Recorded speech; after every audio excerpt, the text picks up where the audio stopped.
Good evening, everyone, and welcome back to the Weekend Primetime. I'm Ayman Mohyeldin, along with Antonia Hilton and Paulo Ramos. We begin this hour with President Trump's ongoing effort to turn the Justice Department into his personal legal, not done so already. On deck in Trump's retribution tour is his former National Security Advisor, John Bolton. MSNBC is reporting that a complaint or indictment against him could come as early as this week, according to two people familiar with the case. Bolton is just the very latest target for Trump. That list now includes New York Attorney General Letitia James, who was indicted Thursday by a federal grand jury in Virginia. She's being charged with one count of bank fraud and one count of making false statements to a financial institution. Her indictment came one day after former FBI Director James Comey's arraignment, where he pled not guilty. And our next guest believes Trump is far from done, writing this week, quote, Trump's revenge tour isn't slowing down, it is swinging harder. Hard to disagree with the president's former personal attorney, Michael Cohen, as he has been on this show 3 for 3 in predicting who will feel the wrath of Trump. Watch. Guaranteed. All of the folks that you just showed on that list need to lawyer up, and each and every one of them, in my opinion, will ultimately suffer a repercussion. Everyone from Bolton all the way around the wheel to Chris Krebs, every one of them needs to lawyer up. Where do you think this ends? So my prediction is James Comey is probably next. You also asked me who I think is next. All right, my prediction, it's either going to be one of two people, Tish James, or it's going to be George Soros.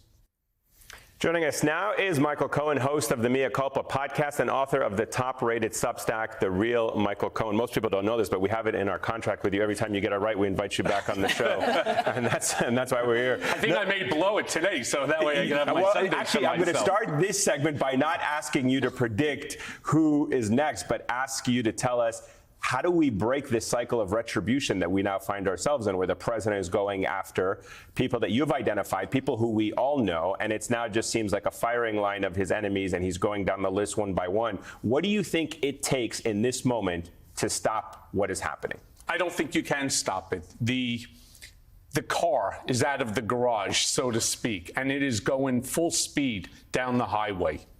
He will stop when the list stops. And I don't believe there will ever be a stop to that list, because every day somebody says something that irks him, and every single day he thinks about what the next person is going to say, and he has the full power of government on his side. So is this retribution tour, or this political revenge tour, as my Democratic colleagues like to call it, is this the end, these four right now? The answer is no.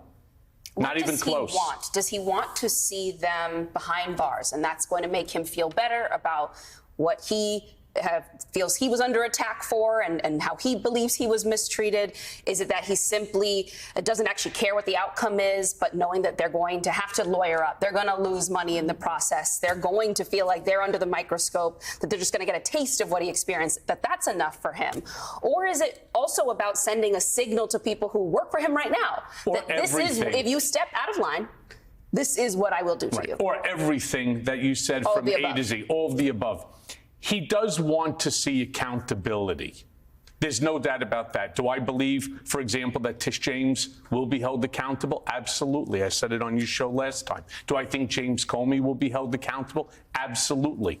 You know, and I know everybody attacks Lindsay Halligan. Oh, she's a former beauty queen and she doesn't have prosecutorial experience. It doesn't matter. She has the power of government. You see, remember something. But she doesn't even seem to have the backing of career prosecutors who are still working alongside her. Is it not a little concerning to you that they don't want to appear with her, put their names next to this stuff? Not in the slightest. The documents will speak for themselves, and I'm certain that they have the documents that they need. I said it on a different show, in a different program, that I believe a first-year law student can actually take these cases to full trial and be successful.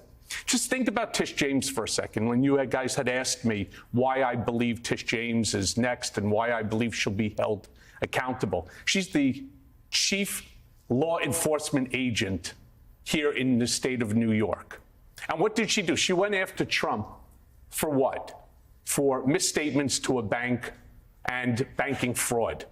Well, isn't that exactly what they're charging her now with? The same exact, not the same really. exact case? No, not really. Isn't it Not really. exactly the Evidence same? and facts. I'm sorry? She had evidence. In fact, I mean, there's a whole case, right? Also, she won for a reason. And they will have a case against her once Lindsay Halligan brings it to a trial. That's the point I'm trying to make. Again, Republicans are screaming, yay, go Trump accountability. Democrats, of course, we're all screaming, oh, this is political retribution. This is a political revenge tour. I understand that. But this is exactly, she opened up a Pandora's box, if you think about it, about bringing cases against people for business fraud and for banking fraud. $500 million of overinflated. It's not about the amount. Remember, Well, of course it is. The severity of the crime is different. But that's the law. That's the sentence that would be the subject. The crime is the crime. So, for example, if you go in and you rob the bank and you walk out with $10,000 or you walk out with $1 million, it's still a crime. No, right? but the details is the intent of Donald Trump to defraud banks in order by inflating his properties to get loans and all that stuff in the tune of hundreds of billions of dollars is a scheme.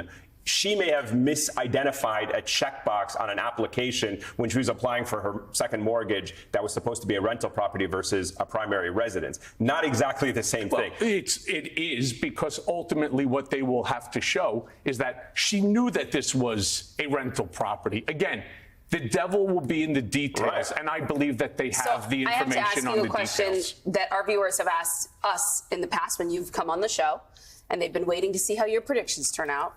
Why should they trust you when you had a long-time friendship? And sometimes it sounds like you're on Trump's side in all of this. So I get that a lot where people say, oh, are you bending the knee? Are you on his payroll? The answer is no. But a fact is a fact. And I want people to understand that if you want to hear what it is that comports with your opinion, I'm definitely not the guy to go to. I'm going to give it to you the way that I see it, the way that I know. You see, how was I able to predict the three? It's because I know Trump and I understand the strategy. I understand his playbook. And I understand that he's not going to have, whether it's Lindsay Halligan or the top career prosecutor there, unless they have the document to prove the truth of the matter that's asserted. Okay, well, I have to ask before we go, give us a name. Well, I already told you that one. It's definitely Adam Schiff, and everybody, I think, understands that as well. We saw that on his posts and social media. Right, but I do also believe that this indictment will come down on Tuesday. Against John Bolton. Yeah, against So we Bolton. have two predictions tonight from Michael Cohen, everyone. And we got the tape, so in case we can come back. Damn, it looks like I'm going to be back next Sunday. We're going to hold you accountable for it. Yeah, keep your weekends open. Thank you, Michael Cohen. Good to see you. Thanks.